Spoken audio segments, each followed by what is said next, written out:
Thank you, and thank you for inviting me to join you today. It's really is as exciting as my face portrays. I wrote these slides weeks ago, and to be honest, I can't exactly remember what's on them.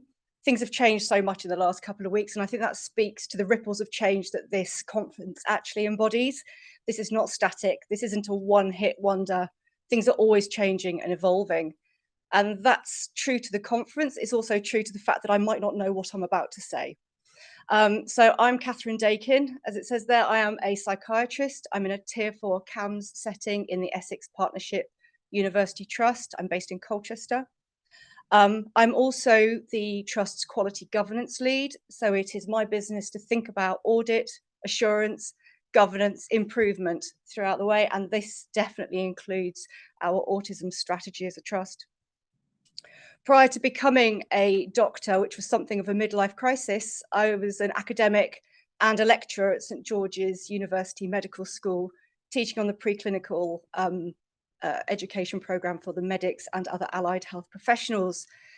So when I heard about NATP, nothing could have prepared me for how much I was going to enjoy this ride. It spoke to me as a clinician, it spoke to me as an academic, and it spoke to me as an educator. And most importantly, it spoke to me, a parent carer for the most fabulous autistic son. Next, oh, we're already on the slide.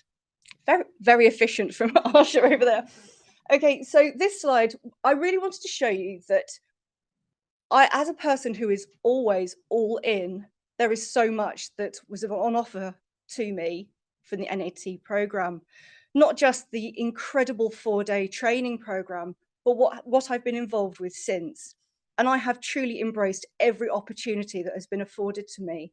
The fact that I have not had to use my study budget to attend these training courses and be part of something so connected and so important really has enthused me. At the centre there's that 4-day training programme, and I attended the children and young people's inpatient mental health one because that's where I sit. But I'm so keen to keep my development within this and try to access the adult service as well so that I can expand my usefulness and sphere of influence across the trust in terms of delivering education and training. I've also been to as many of the specialist training days as I could possibly get to. And each one has given me such value. And I thought I knew autism. I've been subspecialising in autism for years as a clinician, but really, this is where my learning has springboarded. The community of practice is something that I've been increasingly engaging in, and I'm finding it a very, very valuable experience. And it was lovely hearing the voice of one of the community of practice facilitators today. It's a very reassuring voice because it represents the safety of the space that you guys have created, and I've enjoyed getting to know people through that space. The resources that are available to me, as much as I want to make use of them, also blows my mind. I haven't delved into Blackboard as much as I should, but I'm really going to do that. And that I resolve to do that. That's my pledge to myself. But I'm fascinated as an academic in all the peer-reviewed publications that underpin the evidence base of this conference and the training and everything that we're learning. The people are always the best part of anything, aren't they? And as we heard earlier today, it's people who make the change. The engagement and the social media is great. I felt I knew Georgia, even though I just follow her on Twitter and I've attended these things, and now there's LinkedIn, and but I feel there is that connectivity. And another word about the resources, whenever a video is played, they say, oh, this is in the public domain, this is free access. I'm going, brilliant, I'm sending that to my kids' school. And I've now become sort of an advocate for sharing the learning and the knowledge with the school that they go to as well. And they go, that's brilliant. I'm just going to forward that to the other heads of department, or we'll talk about that in our leadership meetings. So these less formalized ways of sharing the learning and the passion and the experience, they're there if you can find them. Next slide, please. Thanks, Arsha.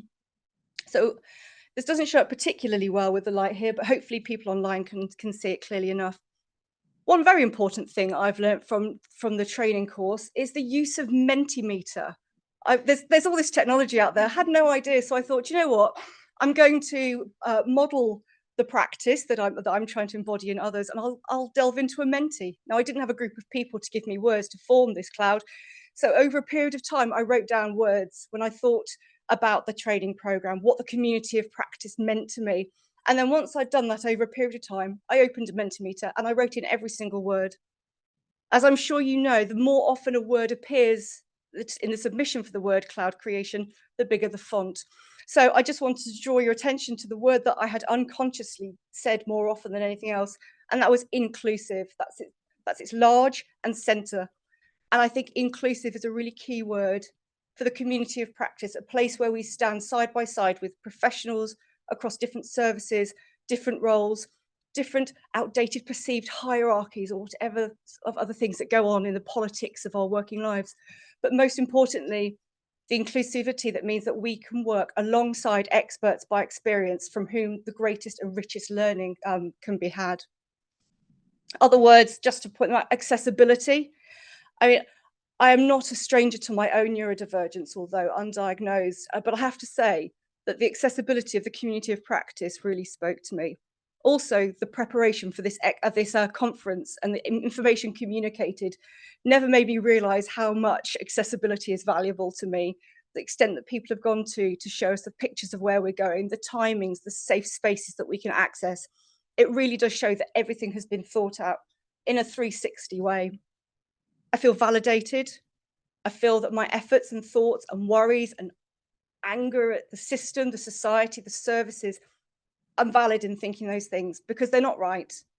But because of this inclusivity and this togetherness, I now feel that I have people on my side. I have a tribe that I'm finding a place with, and we can all move forward together. And this is as a parent, as a doctor, as a human. Next slide, please. Thanks, Asha. So changes to my practice. Well, I keep thinking about these ripples of change that we're talking about. And I like to think of it at the centre of that ripple is ourselves. As ourselves, how do we change as individuals? From there on, we can think about how can we change the service around us that we work within.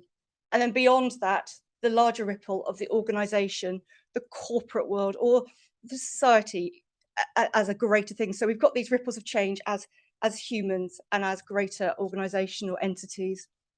So obviously I've embraced the opportunities for learning. That's how I've changed. And as you can see, I'm deeply passionate about it, and I intend to embed everything that I've learned in my practice. So my service, what's changing so far and where are we heading? Well, I am fortunate. I have huge support from my team. We talk about autism all the time. It doesn't mean we're getting it right, but we are definitely there. But to take the fantastic quote, intention is not action, which I'm going to take back, shows we've got a long way to go, but at least the intention is there. We're actively reviewing the environment in which our young people come when they're in this state of mental health crisis. And when you learn what we've learned, especially on the spell framework, oh, I feel bad for the things that we put them through. The noises, the big light, the screeching chairs, the lack of zoning in the environment, we can do better. So we're going to be working on that. I started a campaign a while ago for sensory diets. We can provide vegetarian, we can provide gluten-free, we can provide halal. Why are we not as routine offering sensory diets that are individual for the people? Because we're effectively starving people if we're not giving them the food that they can tolerate, especially at a time of distress. In the multidisciplinary training that I intend to roll out in the very near future, I need to get engagement and support. And I'm just blatantly going to steal Sandra's excellent suggestion that she brought to a recent community of practice with sort of bite-sized taster training, really get engagement, really promote what's happening. So when the main training comes, bam, there's already a cohort of people that are on board. And I want to challenge the heuristics and the language that's used within the MDT, the assumptions that are made and the inherent biases and stigma attached to it that's unintentional and unconscious, but highly damaging. And it delays progress. On an organisational level, I am spreading the word anytime I can. We have monthly all-staff live updates via Microsoft Teams, and there I am in the chat. Anybody been on the NATP training? Anybody trained up? Where are experts by experience? Would love to talk to you. And finally, after doing that for a while, I finally got some input, and I'll talk about that on my final slide, which is the next one. I'm also really excited that we're proactively reviewing the pathways and the processes for the care experience and working with autistic people in our trust.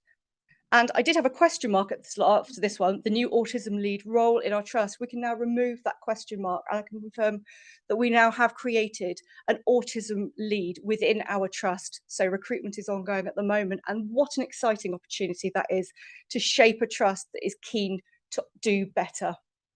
Next slide, please. So the final one, the plans for co-delivery. So I'm also fortunate that our trust sees the value and the worth of our experts by experience. We have the lived experience ambassador network. And there's already a policy and procedure in place. There is a remuneration scheme and other benefits and ways in which any expert by experience that is involved in our trust work will get appropriately and fairly paid. We do have some of our experts by experience who are trained NATP and are lined up to do future training courses as well. And we want to join up together now to make sure we can manage this in-house in a sustainable and embedded way, so that when the end of this sort of really exciting flurry of activity does sort of subside a little bit, we're still going strong. And it is a trust priority that is in our strategic plan and in our quality of care strategy. That's just with permission. There's a screenshot of an email I received just when I was writing these from the lead for our lived experience for production and co-production and participation. And it was in response to one of the chats that I'd put in our all staff update about anybody? He goes, yes, me. I've done it. I'm trained. I want to do this. I want to do more. Let's meet. And yesterday we met. We've got a plan. He just presented it to the Reducing Restrictive Practice Steering Group that happened just during the first half of this. My name was mentioned. This conference was mentioned. I typed back going, I'll fill you all in when I get back. So I feel that we've got so far to go, but what an exciting place we're at the moment. Thank you to NHS England. Thank you to the commissioners. Thank you for making that money available so that the right people can do the right things with it to make the right changes. This is the beginning of the ripple of change, and I'm so excited to ride it right to the edges. Thank you.